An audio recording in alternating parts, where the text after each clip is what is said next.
reenactment of pouring the liquid over his victim. The next day, police videotaped a reenactment as Eric calmly rode his bike across town to show investigators where he had been standing. The tape captured a child who looked entirely unbothered, appearing to have a good time. However, measurements proved it was physically impossible to see the details he described from that distance. 7 days after the murder, confronted by his family, Eric broke down, stating, "I'm sorry, Mom, I killed that little boy. I just saw this blonde kid and I wanted to hurt him." In 1994, Eric Smith was tried as an adult in an adult court under New York state laws. His defense attorney argued that Eric suffered from intermittent explosive disorder, a serious mental disease involving uncontrollable episodic rage that caused him to explode before returning to a normal state. Specialists from both sides subjected Eric to extensive medical evaluations, checking his brain function and hormone levels, but found absolutely nothing to explain his actions. Ultimately, the prosecution argued that Eric's deliberate steps to lure the body, dig up the rocks, pose the body, and lie to the police reflected a calm, premeditated choice. It took the jury very little time to return a unanimous verdict: guilty of second-degree murder.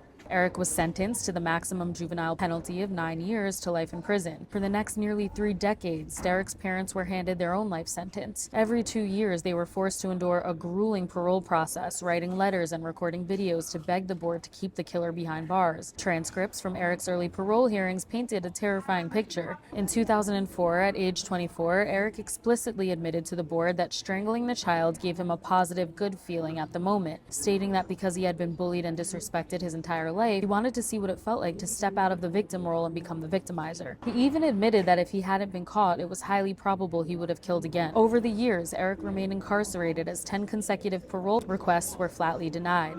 But behind bars, he completed a vast array of educational programs, maintained a clean record, and was eventually deemed a low risk for future offenses. During his 11th parole hearing in October 2021, a 41-year-old Eric announced he was engaged to a woman who had originally written to him to ask about the juvenile justice system. On February 1st, 2022, after serving 28 years behind bars, Eric Smith quietly walked out of the Woodburn Correctional Facility a free man, relocating over 200 miles away to Queens, New York. To honor the memory of the little boy whose innocence was stolen, volunteers in Savona, including Eric Smith's own great-grandfather, bulldozed the original crime scene, converting the woods into a vibrant t-ball field monitored by a permanent bronze statue of Derek Roby.